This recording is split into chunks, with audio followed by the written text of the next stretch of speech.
Bienvenidos a Foro Interamericano. Desde el estudio 51 de La Voz de América les habla Patricia Dalmací.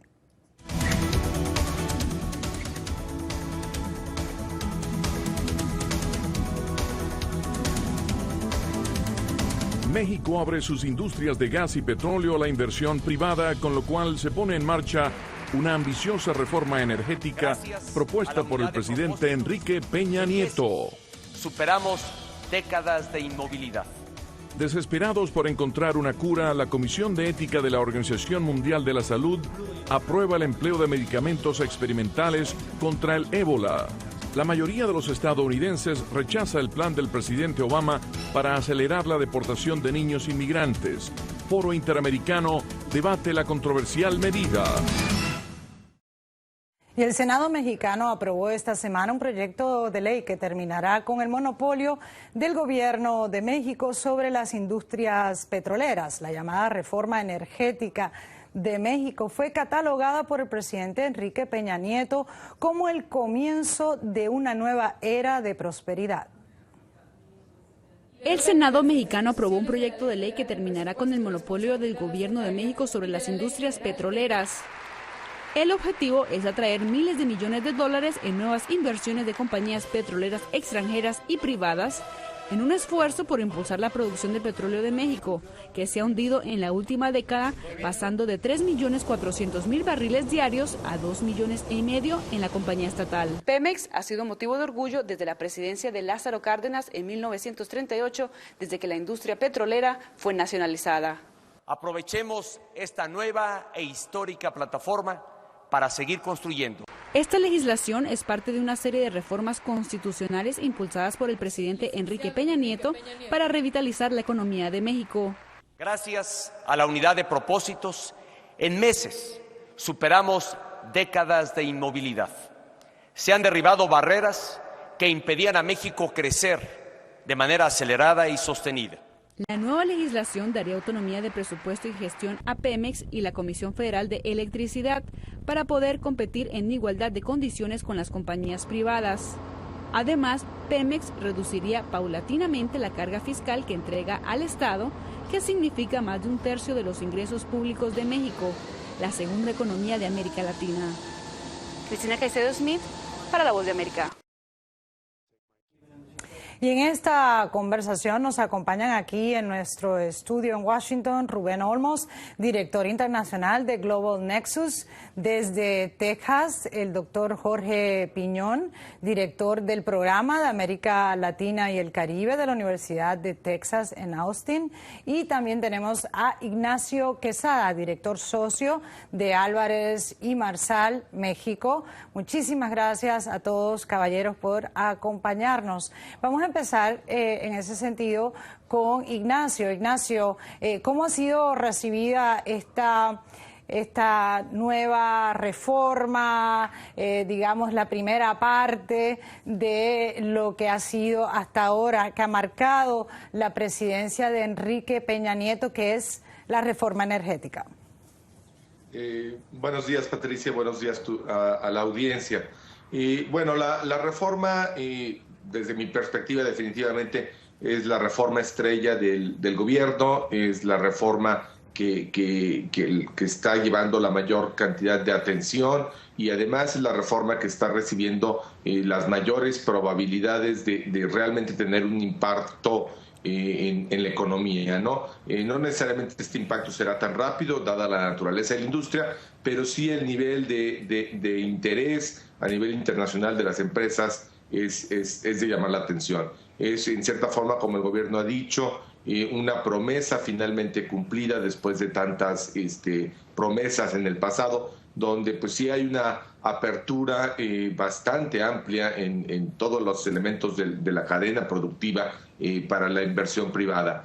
Es un tema que independientemente de los tabús políticos del pasado, sigue habiendo la inquietud política, los partidos de izquierda siguen protestando, pero no ha habido esa reacción que tal vez durante muchos años se pensó que existiría de ruido en las calles, etcétera, ¿no? Entonces, su recepción ha sido sobre todo del lado positivo y pues realmente ya se está terminando de toda la parte legislativa y pasando en una segunda etapa que es igual o tal vez más importante, que es la etapa de implementación. Entonces, la recepción ha sido realmente muy buena. Jorge, ¿qué nos puedes decir desde el punto de vista de la división, la separación que fue anunciada con Pemex, Petróleos Mexicanos, quedándose con creo que el 83% de toda la industria? Bueno, como acaban de decir, yo creo que es correcto. Ahora viene la parte más difícil, que es la implementación de este programa, para que en los próximos 2 o 3 años México pueda una vez más recuperar una alza en la capacidad de producción de petróleo crudo.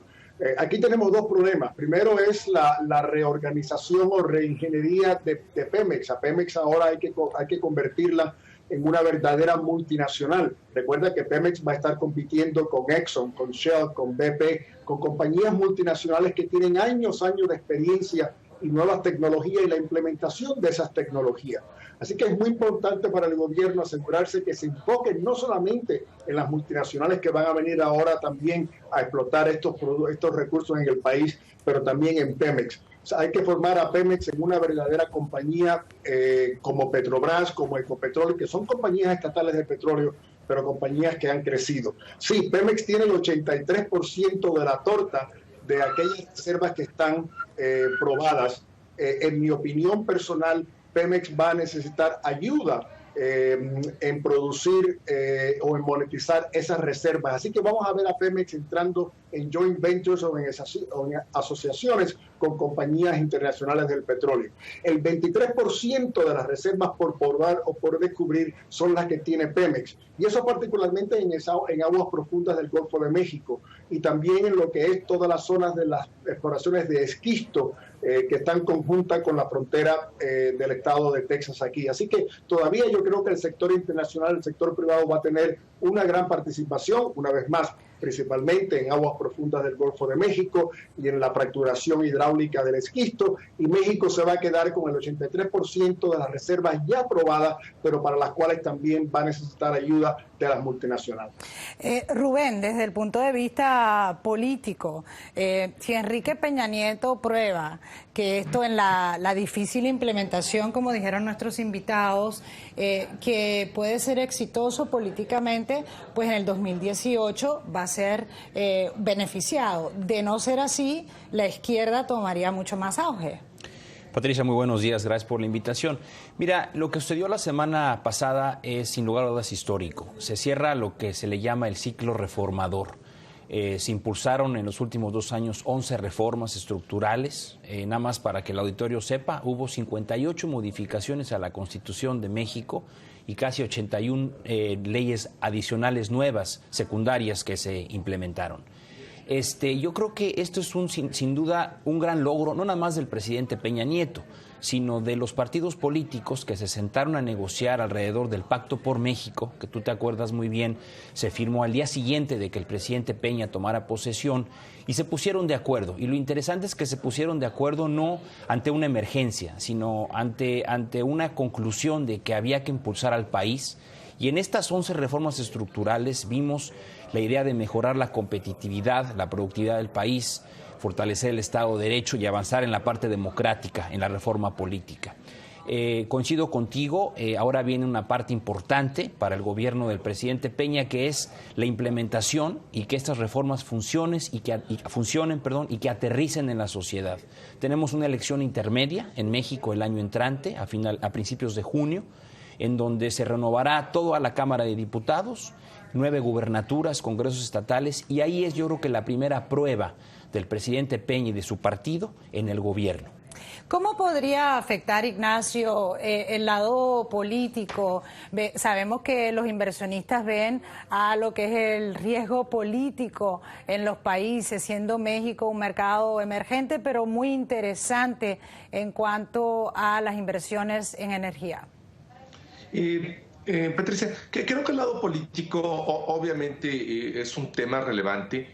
Tiendo a pensar que es un ángulo tal vez no tan crítico, porque la parte más difícil ya ocurrió, que era el acuerdo, como ya se mencionó, a través del Pacto por México, el lograr los cambios legislativos, etcétera. Hay que también entender el contexto de la industria. Esta es una industria donde las empresas multinacionales, las grandes petroleras, Exxon, Shell, BP, están acostumbrados a lidiar con entornos muy complicados, muy difíciles. Todo lo que es África, la situación en Rusia, etcétera, ¿no? Entonces, esa, digamos, incertidumbre política, si bien sí es un tema relevante, creo que ellos lo ven como un grado menor, dado que pues, México es un país con frontera con Estados Unidos y además un país que ha avanzado significativamente en la integración de grandes industrias como es la industria automotriz, la industria aerodinámica, etcétera. Entonces, en ese contexto, creo que es un riesgo que obviamente consideran, pero no creo que ya pasamos esa etapa. Creo que ahora el principal riesgo que ellos van a medir, y es realmente el reto más importante en la parte de implementación para estas empresas, son las condiciones económicas. El gobierno anunció, junto con la ronda 0, el tamaño de la ronda 1. Es un tamaño muy grande, es cientos de bloques a ser licitados, pero además del tamaño de esta licitación, de estas licitaciones que vienen, es también la envergadura de estos proyectos. Como se mencionó, pues probablemente la parte de mayor atención es aguas profundas, proyectos de decenas de billones de dólares, en donde pues lo que las compañías van a querer tener es tener una cierta idea de las condiciones económicas, y ahí es donde yo creo que es el punto a demostrarse en los próximos 2 años, qué tipos de contratos, qué tipos de rondas. Y yo tendería a pensar que el riesgo político lo verán en un país, sí un país emergente, pero un país que en los últimos 20 años se ha transformado, está insertado en la economía mundial, tiene una amplia frontera con Estados Unidos y como tal no creo que en este momento fuera el principal punto y sí sea el tema de implementación y económico. Jorge, muchos analistas han dicho, si no vemos, digamos, como dijo Ignacio, el riesgo político como, digamos, un problema para México, desde el punto de vista de contratos para inversionistas, no tan solo estadounidenses, internacionales, ¿qué tipo de garantías le puede dar el gobierno mexicano de que van a ser respetados estos contratos? Estamos hablando de una industria estatal como Pemex que ha sido criticada en el pasado por corrupción. Bueno, recuerda, como se dijo anteriormente, yo creo que el problema o los posibles obstáculos políticos o legales desde el punto de vista de las multinacionales, ya eso se ha puesto a un lado. Yo creo que ahora los problemas son básicamente 3. Uno es económico, el segundo es técnico y el más importante, y aquí en Texas lo oímos, en Houston y aquí muy a menudo, es el marco regulatorio. Recuerda que tenemos 2 nuevas instituciones que van a ser los gestores de todo este proceso. Y las conversaciones que oímos nosotros aquí de las multinacionales es qué bien o mal capacitados van a estar esos gestores para implementar las regulaciones desde un punto de vista, desde un marco, como tú bien dijiste, transparente, pero también desde un punto de vista técnico. ¿Quiénes van a ser los reguladores? ¿Dónde vienen los reguladores? ¿Dónde está la experiencia en aguas profundas de esos reguladores? ¿Dónde está la experiencia de la fracturación hidráulica de esos reguladores? Así que el problema, el cuello de botella en nuestras conversaciones con muchas de las multinacionales no es político, no es legal, no es ni económico ni es técnico, sino es desde el punto de vista del regulador. ¿Quién es quien va a regular la industria y dónde está la capacidad tecnológica, de experiencia comercial, legal de esos reguladores? Eso va a ser crítico para que México lleve en los próximos 3 o 4 años un incremento en su producción petrolera. Rubén, y ya desde el punto de vista regional, a ver si nos puedes ayudar un poco en ese sentido. Está México con esta gran transformación que está atravesando. ¿Cómo deja eso a la industria petrolera de Venezuela, de Brasil, de Colombia, como mencionó Jorge? Bueno, Patricia, yo creo que México uno de los grandes objetivos de avanzar en esta reforma de manera seria es precisamente eso, volverse competitivo, no nada más a nivel regional en este caso, pero a nivel mundial. Con todos los avances que hay en materia energética en Estados Unidos, se busca evidentemente hacer una gran plataforma de América del Norte en cuestión energética. Estados Unidos, Canadá, México están buscando depender menos de otros países, en especial de Medio Oriente, con tanta incertidumbre política del petróleo. Yo creo que aquí México durante estos meses observó con mucho detenimiento lo que ha hecho Petrobras, los avances, cómo se fue conformando, digamos que las ventajas y las desventajas. La alianza que se tiene con Colombia a través de la Alianza del Pacífico es una alianza fuerte. También hubo intercambios en materia energética, pues para más o menos revisar modelos. Yo creo que México en este nuevo gobierno ha cambiado su manera de ver América Latina. Yo creo que ahora México tiene acercamientos más de contenido con países como Venezuela, como Brasil, que en el pasado, digamos que se dejaron de observar. En esta nueva... ¿Qué quieres decir con contenido? Yo creo que lo que Pemex necesita hacer es ver qué ha hecho Venezuela, qué ha hecho Brasil, qué ha hecho Colombia bueno y qué ha hecho malo, y evidentemente evitar los errores. Yo creo que aquí lo que se busca al final del día, insisto, es la integración de América del Norte en materia energética. Las fronteras que nos unen, la posibilidad ahora de que empresarios norteamericanos, los grandes consorcios, puedan hacer sociedad con el gobierno de México, con Pemex, para extraer el petróleo que en este momento no se ha podido extraer por la falta de tecnología. Entonces, yo creo que aquí, más que verlo como competencia, Patricia, yo te diría que yo creo que México está aprendiendo de lo bueno y malo que hicieron estos países. Ignacio, ¿estás de acuerdo con lo que dice Rubén? De acuerdo.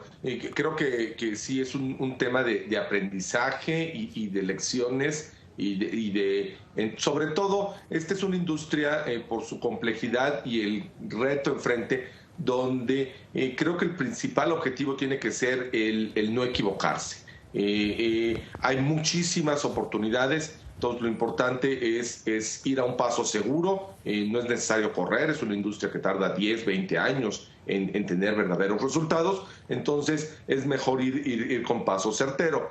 Sí, en el contexto de la competencia, yo creo que no es tanto un tema de competencia con Latinoamérica, el resto de Latinoamérica, sino sí realmente es un tema de integración norteamericana, pero adicionalmente la competencia se va a dar a nivel mundial, y eso es la que México en la implementación tiene que entender. Las empresas a las que se están buscando atraer para proyectos como Aguas Profundas son empresas que van a comparar los proyectos desde el punto de vista, como se mencionó anteriormente, económico, jurídicamente, regulatoriamente, lo van a comparar no únicamente con Brasil o Colombia, lo van a comparar con África, con Irak, con cualquier otra oportunidad que tengan en el mundo, y esto pues es parte de la globalización que es muy cierta en esta industria, ¿no?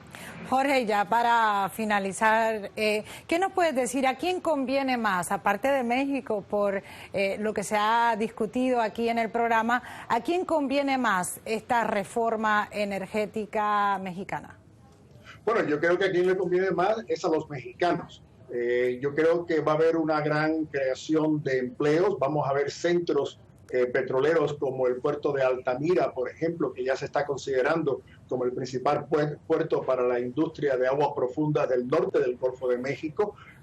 Todo lo que es la fracturación hidráulica también va a ser, yo creo que un gran creador de empleos. Todas las compañías de servicio que Pemex va a tener ahora que contratar para desarrollar en procesos secundarios de producción la producción madura que tienen hoy en día, para ese capital poderlos utilizar en aguas profundas.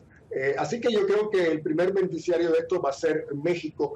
Rápidamente, para terminar también, recuerda que Ecopetrol ha crecido no solamente, por ejemplo, dentro de Colombia, pero fuera de Colombia. Recientemente Ecopetrol acaba de descubrir un gran yacimiento en el Golfo de México estadounidense en asociación con Shell.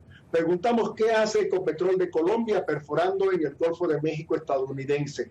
experiencia, aprendiendo. No solamente es un proyecto rentable, pero aquí tienes a Ecopetrol trabajando junto con Shell en aguas ultra profundas del Golfo de México, donde está ganando gran experiencia. Así que yo espero también poder ver a Pemex, Petróleos Mexicanos, en participaciones en el Golfo de México estadounidense, no solamente desde el punto de vista económico y de rentabilidad, sino para que su personal, que por 75 años ha estado totalmente aislado del resto del mundo, tenga la experiencia de otros países y de otras compañías.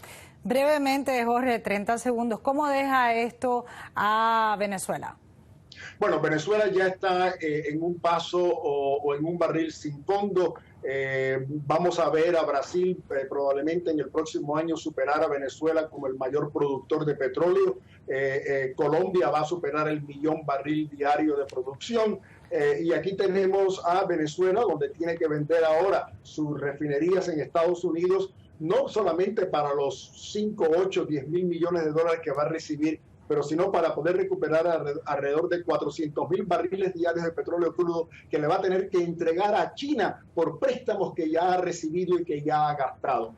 Venezuela está en una situación extremadamente crítica. Están muy lejos de su proyecto para el año 2017 de 5.8 millones de barriles diarios de producción. Están hoy en día alrededor de los 2.4, 2.5. Así que Venezuela enfrenta una grave crisis basada prácticamente en el flujo de caja debido a la falta de producción petrolera. Muy bien, y con esas palabras le queremos dar las gracias a Jorge Piñón, a Ignacio Quesada y también a Rubén Olmos por haber participado hoy con nosotros. Si usted desea conocer más detalles de este y otros de los temas que tratamos aquí en Foro, por favor, visite nuestra página de internet voanoticias.com. Hacemos una breve pausa y regresamos con más.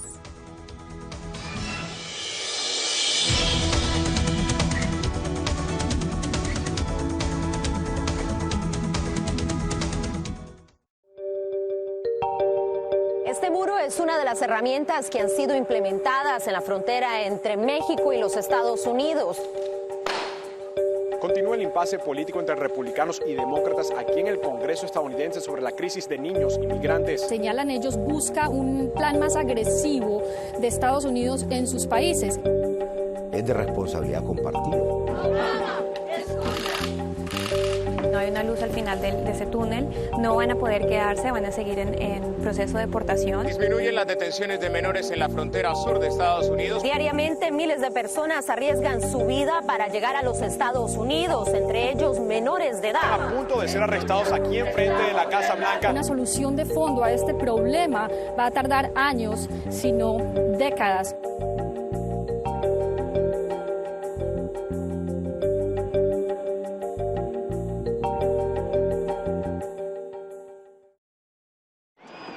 Las noticias, los eventos, la historia.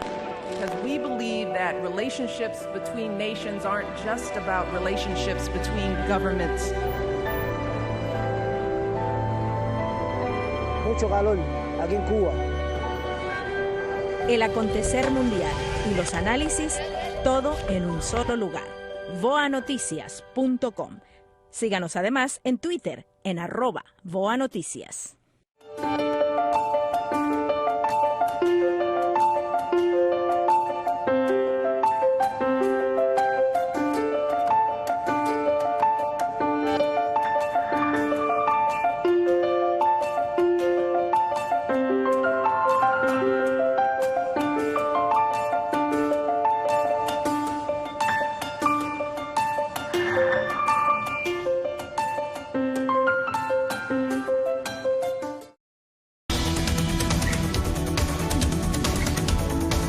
El ébola cobra más de 1.000 vidas. El panorama luce sombrío.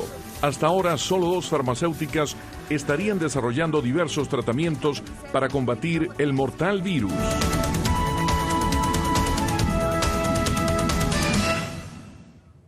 Y aunque parezca una medida desesperada, para los médicos es acertado el anuncio y la decisión de la Organización Mundial de la Salud, que concluyó que es ético usar medicamentos experimentales contra el ébola. Y es que la enfermedad avanza y ha cobrado la vida de 1.013 personas. No teniendo otra terapéutica, siendo una enfermedad con una altísima incidencia de mortalidad, uno tiene que acudir a algo que le pueda brindar una esperanza, y esta es la situación. Y lo curioso es que se está viendo que a quienes se les ha tratado ya por varios días con estos tratamientos han mejorado. Parece ser la razón que privó en el Consejo Médico de la Organización Mundial de la Salud, que decidió como parte de las medidas extremas para detener el avance del virus del ébola, respaldar y justificar el empleo de medicamentos no contrastados. That does not mean that they are not safe. Eso no quiere decir que no son seguros. Simplemente significa que no tenemos la evidencia de estudios en humanos para decir con certeza que son seguros y eficaces. En su indetenible avance, el ébola ha sumado a la lista de fallecidos a Miguel Pajares, el religioso español, y el miedo se esparce como el virus. De hecho, hasta las grandes empresas transnacionales, como por ejemplo la Agencia Japonesa de Cooperación Internacional, están comenzando a retirar a sus trabajadores de Guinea, Liberia y Sierra Leona para garantizar su seguridad. Otra razón que parece haber impulsado la conclusión de la OMS de que es ético el empleo de estos tratamientos experimentales, siempre que se realice siguiendo unos claros criterios éticos que incluyan que el paciente esté plenamente informado del medicamento que se le va a suministrar. Tienes que tener en cuenta que el 90% de los que tienen lo que tú tienes va a morir. Por supuesto que cualquiera diría que sí, y uno toma el riesgo. El grupo de expertos de la Organización Mundial de la Salud ha abogado por someter a un detallado análisis y a discusión las formas de recopilar los datos sobre el empleo de estos medicamentos mientras continúan los esfuerzos para dar una atención óptima a los enfermos. Considerando el consejo de los expertos durante la consulta de ayer, nos convocaremos en Ginebra otra vez, junto con otros expertos, para aconsejar quién y cómo establecer los criterios éticos para dar prioridad a su uso. La Organización Mundial de la Salud insistió en que ellos no tienen por qué dar permisos para la utilización y distribución de estos fármacos experimentales. Simplemente la permisología es entre los laboratorios y las autoridades sanitarias de los gobiernos. ¿A dónde serán enviados? Desde Miami, Alejandro Marcano, para La Voz de América. Y para tratar este tema están con nosotros desde Miami el doctor José Antonio Cisneros, y aquí en nuestros estudios en Washington tenemos al doctor Elmer Huerta. Doctor Cisneros, comenzamos con usted. Acabamos de escuchar el reportaje de Alejandro Marcano y nos gustaría saber, ¿considera usted o está de acuerdo de que se debería de proporcionar este suero experimental a todos aquellos afectados en África? Definitivamente que sí, Patricia.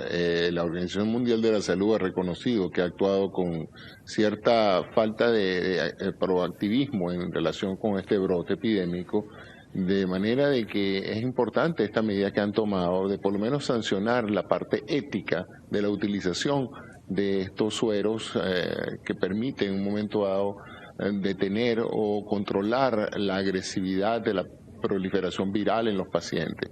También es el otro aspecto del desarrollo de las vacunas.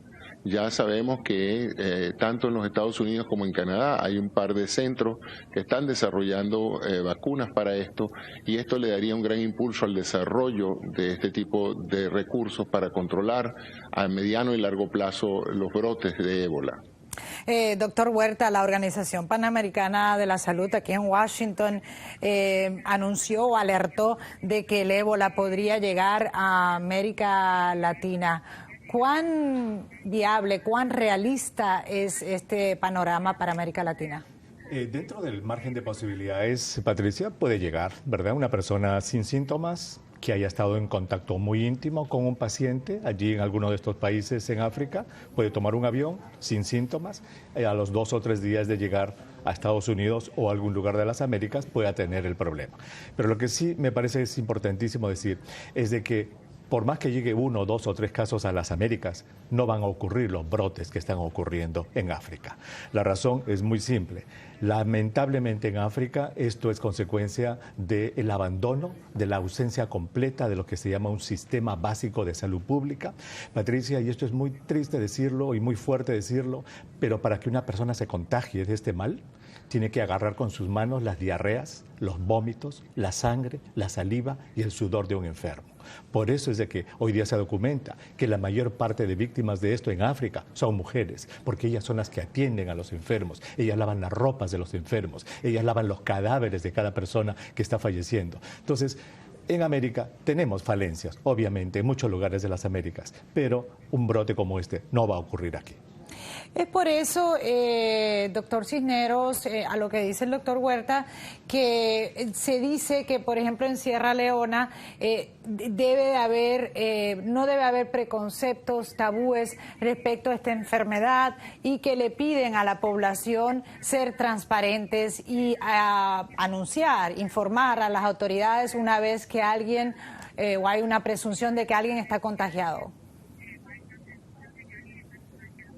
Definitivamente, esto es un problema de recursos sanitarios, además de la presencia del agente patológico en este caso, ¿no? Estos brotes, como estoy de acuerdo con el doctor Huerta, son producto de la combinación de la presencia de este virus, pero sin duda alguna la proliferación de la enfermedad y la severidad está en relación a las limitaciones de los recursos físicos y tecnológicos que ellos tienen, el recurso humano.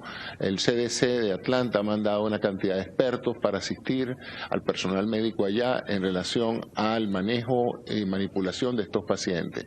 Y sí, es correcto, yo pienso que la campaña de información, divulgación que se haga dentro de la población, manejando su idiosincrasia propia, ¿no? Porque es importante que todas estas campañas tomen en consideración las características de la población, sus mitos, opiniones y creencias, que son a la hora de la verdad las que van a determinar que ellos busquen ayuda médica. Doctor Huerta, volviendo al virus en sí, ¿por qué si surgió por primera vez, que antes se le llamaba fiebre hemorrágica de ébola, por qué desde 1970 y poco hasta ahora no ha surgido una vacuna? ¿Cuán difícil es? ¿Cómo trabaja este virus? La razón probablemente por la que esto ha estado, como se dice, debajo del radar, es porque los veintitantos brotes que han ocurrido desde el año 1976 han ocurrido solamente en dos países, ocurrieron o en Guinea o ocurrieron en el Congo, y fueron brotes pequeños de 200 personas, 150, 300 personas. Entonces, al estar circunscrito a aldeas, a grupos muy pequeños, obviamente el sistema, y esto es algo quizás que se pueda discutir después, pero el sistema médico farmacológico de investigación no se ocupa de una enfermedad que ataca a algunas aldeas. Eso es triste decirlo, pero digamos, esa es la porque realidad. Son aldeas aisladas. Y no en las ciudades, pero ya está en las ciudades. Exacto. Entonces ahora es que todo el mundo dice, ay Dios mío, ¿qué pasa? Ahora, es importante también entender que este medicamento, el ZMapp, que le dieron a estos dos norteamericanos y al sacerdote español, ha estado ya en desarrollo por los últimos años, pero no con dinero del CDC ni del Departamento de Salud, sino del Departamento de Defensa. ¿Por qué? Porque siempre se pensó, desde que se supo de la alta mortalidad de este virus ébola, de que podía usarse como un arma biológica. Entonces, ese ha sido el sentido de las investigaciones, Patricia, pero si me preguntas por qué no se ha hecho nada, probablemente porque estuvo muy circunscrito durante años y este es el primer brote que cruza fronteras y que compromete a 4 países. En ese sentido, doctor Cisneros, escuchando lo que dijo el doctor Huerta, ¿considera usted, en vista que hay una alerta roja en el mundo debido, según el Centro de Enfermedades Infecciosas aquí de Estados Unidos, que estos estadounidenses, si funciona esta vacuna experimental, este suero, podría producirse en masa para ayudar a aquellos en África? Bueno, sí, definitivamente. Tengo entendido que ya están disponibles más de 1.200 dosis del producto por parte del gobierno canadiense y está en desarrollo pues la vacunación. Lo que pasa es que hay que entender la demografía de esta enfermedad. Usted no va a vacunar al mundo completo o a una cantidad enorme de países para una enfermedad de una baja prevalencia o de una baja probabilidad de que el paciente contraiga esta enfermedad. Mucho del miedo de la distribución del ébola está asociado, como dijo el doctor Huerta, al hecho de que alguno de estos pacientes puede abordar un avión y llegar a otro país, pero no es muy fácil infectarse con este virus. Y por otra parte, la población y los países donde esto se está encontrando son países de poca movilidad. Su población, la mayor afectada, no es una población que constantemente está viajando al exterior o tiene muchas relaciones de tipo comercial con extranjeros. De hecho, hoy, por ejemplo, el Comité Olímpico Internacional prohibió a los atletas de estos países participar en competencias internacionales. Es debatible, pues, la utilidad de esta medida, pero demuestra de una u otra manera el interés que hay a nivel mundial por contener esto. Problemas tienen aquellos países que, como estos países africanos, no tienen los recursos de screening, de despistaje temprano o de contener un proceso epidémico de este tipo, en el caso de muchos países latinoamericanos, y la posibilidad de que alguno de estos pacientes infectados pueda entrar a las Américas. Doctor Huerta. Sí, yo tengo un comentario con respecto a esto del tratamiento y el desarrollo de estos medicamentos que son muy sofisticados y muy caros. Esto se llama medicalización de un asunto de salud pública y eso no debe suceder. Este es un asunto de salud pública básica. Este es un asunto de agua limpia, de alcantarillado, de educación de la población. Este es un asunto de salud pública. Y si vamos a poner los dineros y las atenciones del mundo en el desarrollo de una medicina hecha con anticuerpos monoclonales sofisticados sin resolver el problema de fondo, no va a haber dinero que alcance porque los brotes se van a seguir produciendo por los años que vengan. ¿Sabemos si es efectiva o...? Eso es debatible, se puede saber, se pueden hacer estudios. Porque el sacerdote falleció. Sí, falleció, pero el asunto es que este es un asunto de salud pública. Este es un asunto de limpieza, de educación, de infraestructura de salud pública. No es un asunto de medicamento. Doctor, y ya para finalizar, porque bueno, nuestros televidentes en América Latina, este es un tema bastante importante en estos momentos, por eso de los temores que estábamos hablando. ¿Cuáles serían, de alguna manera, las prevenciones o la prevención que deberían de tener las personas para no contagiarse con en América Latina? Sí. Bueno, solamente decirles que si es que tienen a alguien que haya estado o que venga de Liberia, de Sierra Leona, de Nigeria o de Guinea, y que les pregunte si han estado en contacto con algún paciente, quizás tengan que tener un poco de reparo o de decirle, mira, te voy a visitar un poco. Pero si estas personas vinieron de estos países, pero estuvieron en los hoteles que hay ahí de 4 o 5 estrellas, pues no pasa nada tampoco. Bueno, muchísimas gracias a nuestros invitados por haber estado con nosotros, al doctor José Antonio Cisneros y al doctor Elmer Huerta por acompañarnos en este segmento de Foro Interamericano. A nuestros televidentes, no se retiren, ya regresamos. Esta es La Voz de América. Somos el mejor canal. Este es El Mundo del Día, la información aquí, ahora, desde Washington. Bienvenidos a otra edición de Foro Interamericano. Para nosotros fue una sorpresa absoluta. Él es realmente una persona muy humilde, lo que se demostró durante su presentación. Todas las posiciones con respecto al plan de Tenemos una obligación moral. Un derecho muy básico. No cambiará la composición política de este Congreso.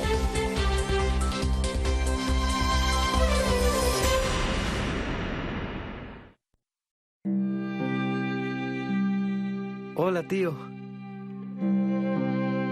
Gracias por hablar con mi mamá. Sigue diciendo que piense bien esto de irme para el norte. Que no es igual que antes. Que si las maras están en el tren. Que si me secuestran los cárteles. Que si me toca caminar días enteros por el desierto. Yo no sé. Pero hasta no ver, no creer. Además, el compay que me va a hacer el paro de cruzarme dice que soy bien paja. Ni modo. Creo que el que no arriesga, no gana. Gracias, tío. Salud. Y ahí nos vemos muy pronto. Que hoy sea más fácil que nuestros hijos consigan papeles en el norte es falso. Que los estamos haciendo presa fácil de coyotes, la bestia y el desierto es verdadero. Ellos son nuestro futuro. Protejámoslos.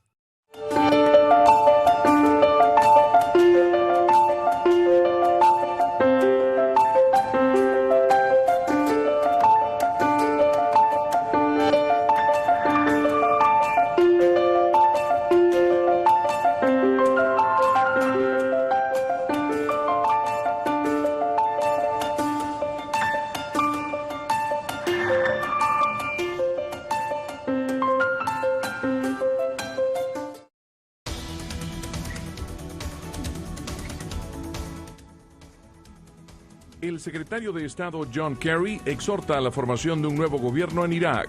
No obstante, el primer ministro saliente Nouri al-Maliki se niega a dejar el cargo y las opciones para Estados Unidos son relativamente pocas.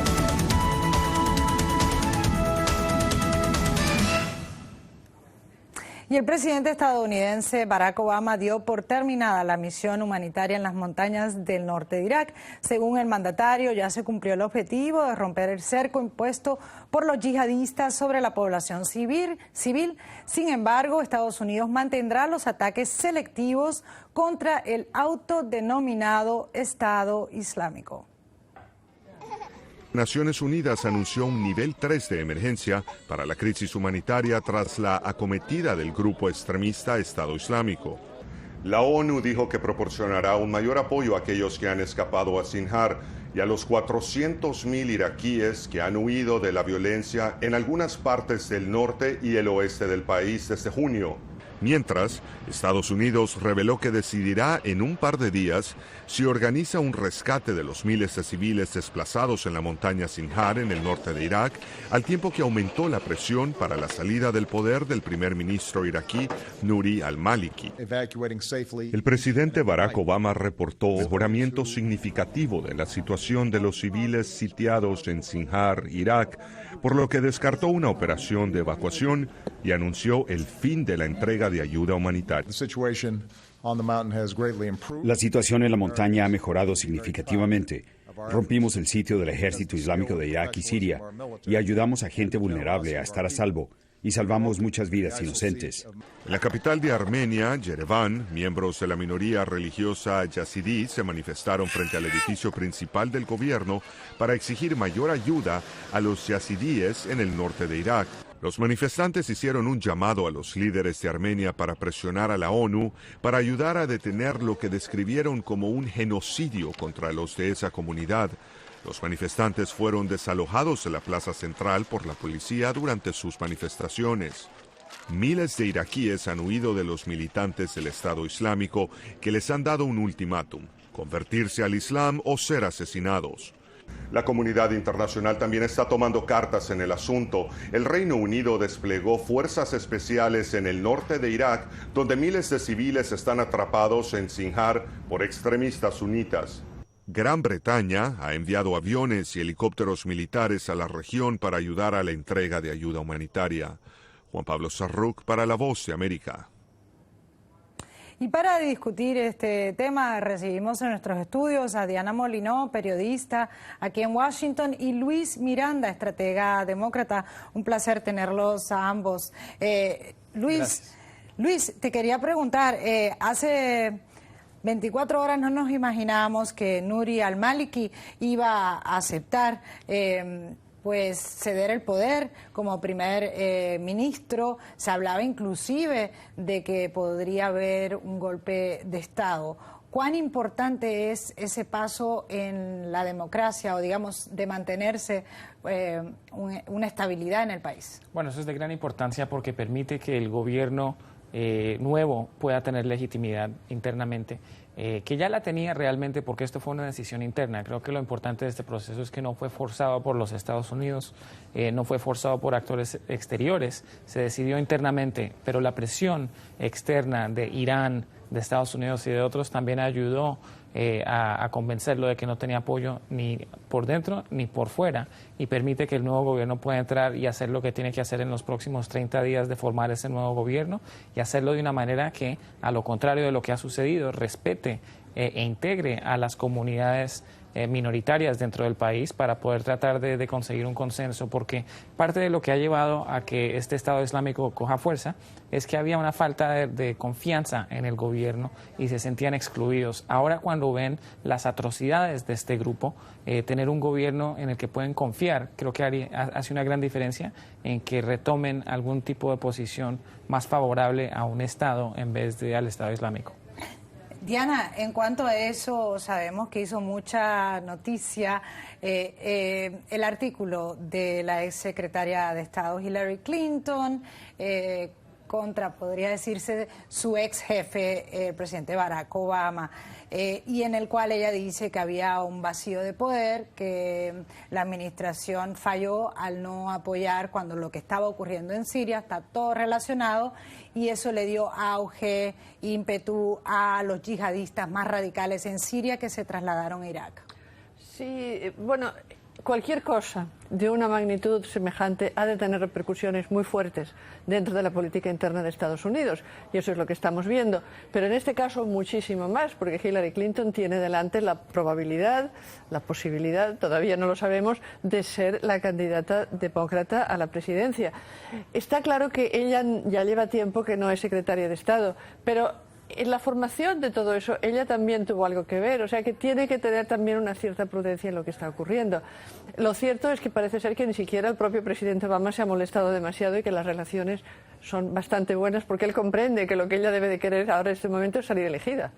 ¿Estás de acuerdo con eso, Luis Miranda? Como tenemos informes de que a Obama no le conviene pelearse, digamos, con Hillary Clinton por su legado luego que salga de la presidencia, por razones obvias, y a Hillary no le conviene, si es que va a ser candidata del Partido Demócrata a la presidencia, perder ese apoyo del presidente que después de todo ha ganado 2 veces.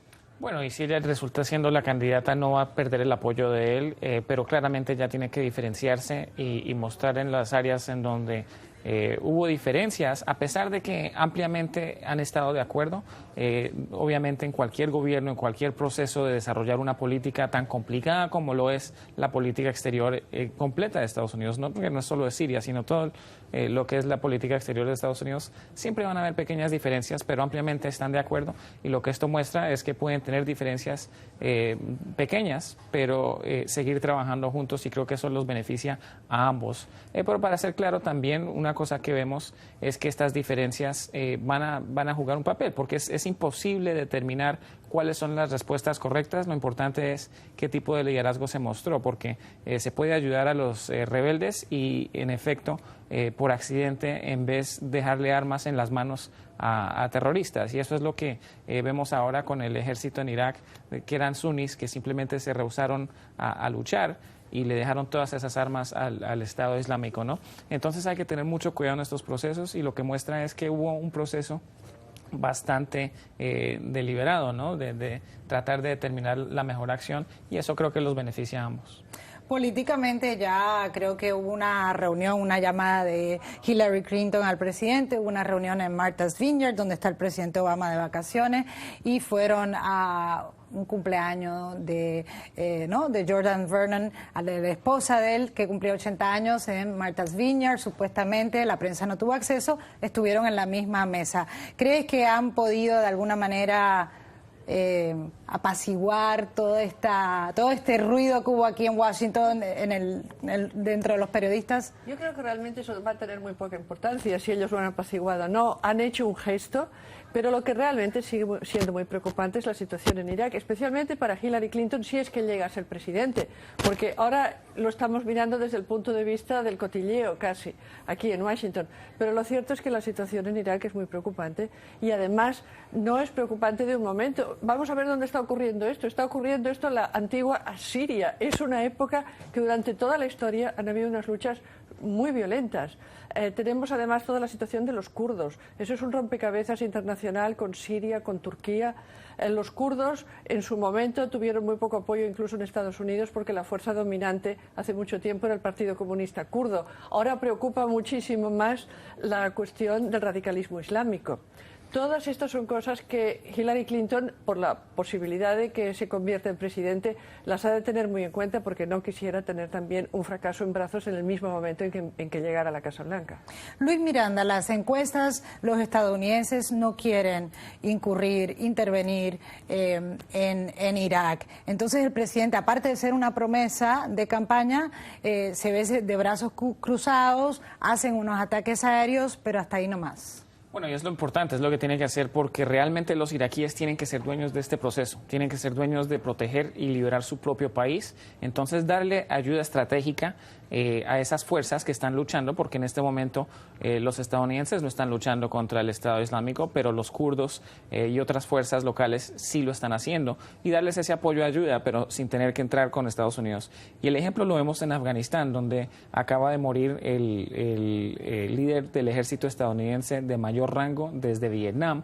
Murió en un ataque precisamente de un soldado que había sido entrenado por Estados Unidos local. Entonces eso muestra que las tensiones locales, los problemas internos, podemos ayudar hasta cierto punto, pero en algún momento necesitamos asegurarnos de que el pueblo local tome el liderazgo y sean dueños de su propio destino. Entonces creo que está haciendo lo correcto, pero es un proceso que va a ser largo, difícil, y muestra las dificultades de asesorar de un momento a otro. Bueno, deberíamos darle armas a los rebeldes. Bueno, no sabemos quiénes son exactamente los rebeldes. Hay que dejar que las fuerzas locales y nuestros aliados en la región hagan también mucho de ese trabajo. Una de las cosas que se preguntan, por ejemplo, en América Latina, donde se ve este programa, es cómo Estados Unidos ve diferente la situación entre Gaza e Israel y, por ejemplo, lo que está pasando en Irak. El presidente califica de genocidio lo que está pasando con las minorías étnicas y religiosas y decidió intervenir. Sin embargo, no lo ve así con Hamás y en Gaza. Bueno, la situación tampoco es igual. Verdaderamente es muy diferente. Entonces, ciertamente hay personas que han muerto en Gaza, muchas de ellas, por lo menos 1000 palestinos, pero también es cierto que tenemos ahí a Hamás, que tiene una política realmente de producir víctimas. O sea, la situación realmente no es comparable.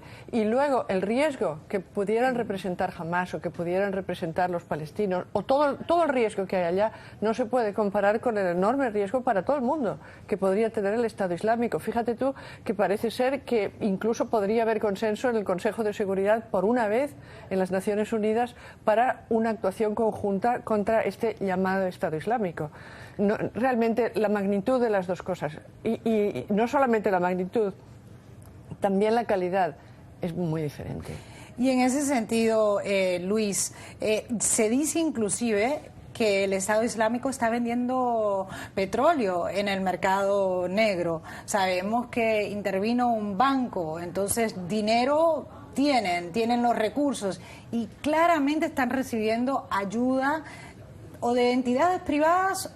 Se ha hablado inclusive de Arabia Saudita. ¿Cómo puede Estados Unidos manejar esa situación con supuestos aliados?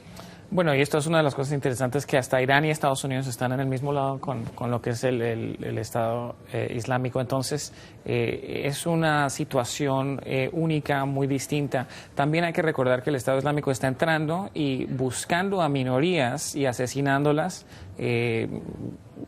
brutalmente. En cambio, lo que está sucediendo en Israel es un conflicto en el que están tratando de destruir objetivos militares y hay civiles que desafortunadamente también mueren en esas operaciones, pero es muy distinto a entrar específicamente a hacer lo que están haciendo en Irak y Siria, que es buscar a minorías específicamente para asesinarlos.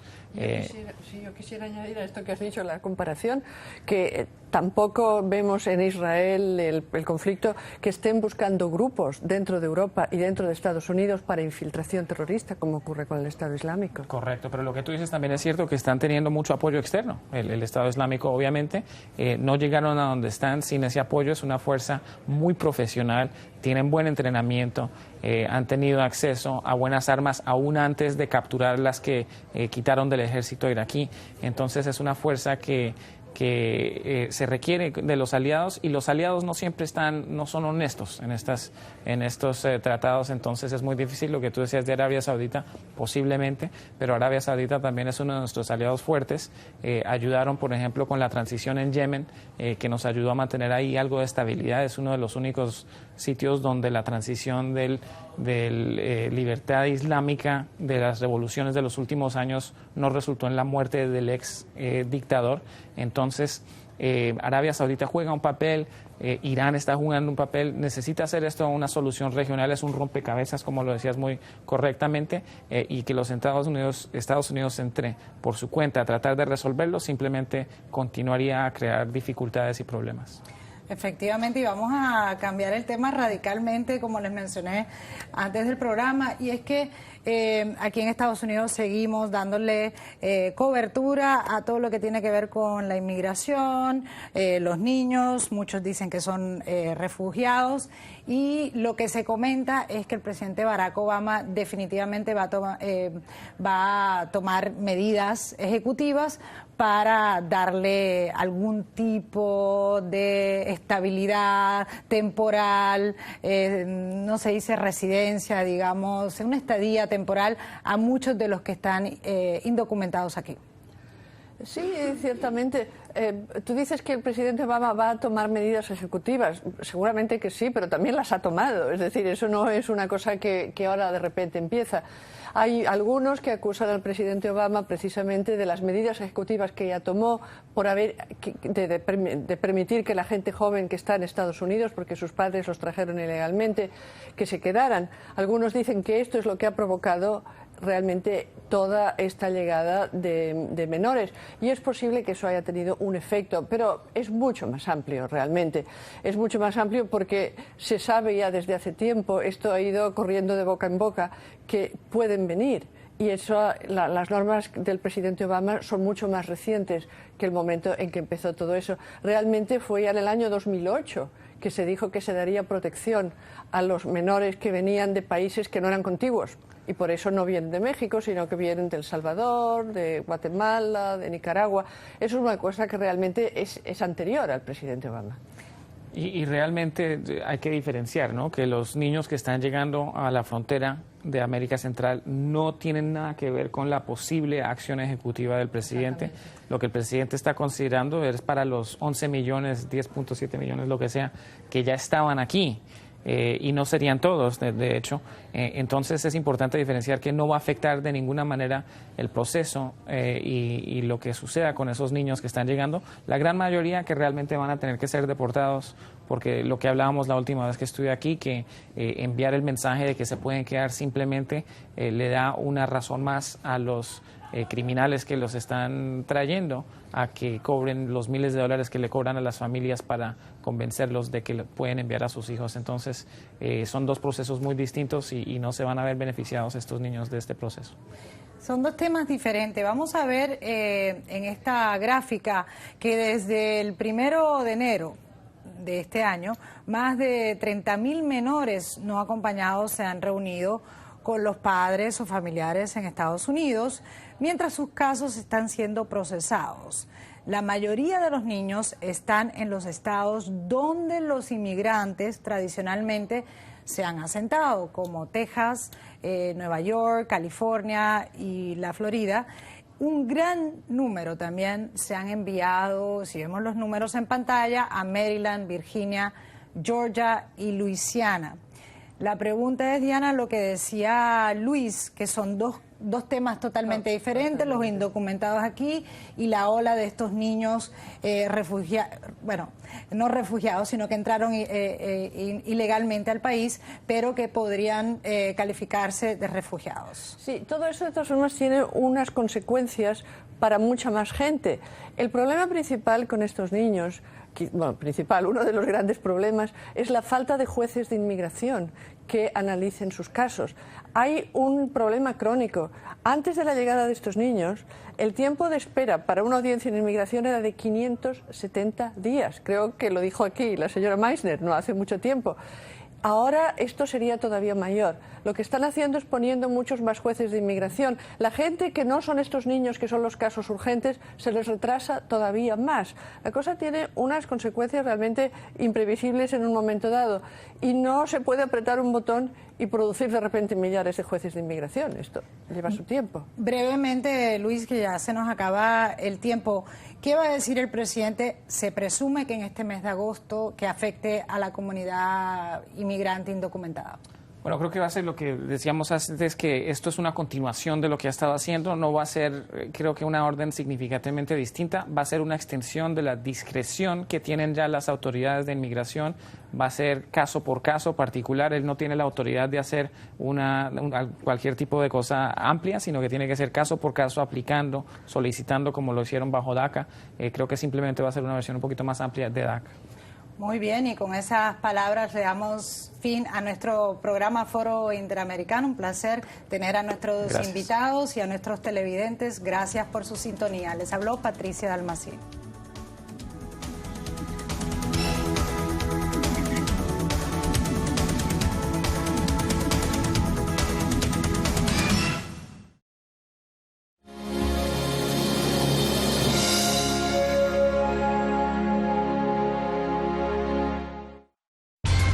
How do you see the world? I see countries in turmoil. I see our planet changing. I see people at peace. No matter how you see the world, you'll get an unbiased and uncensored view of it on Voice of America. On television, radio, online, and mobile. In more than 40 languages all day, every day. Millions of people tune us in. How do I see the world? On Voice of America.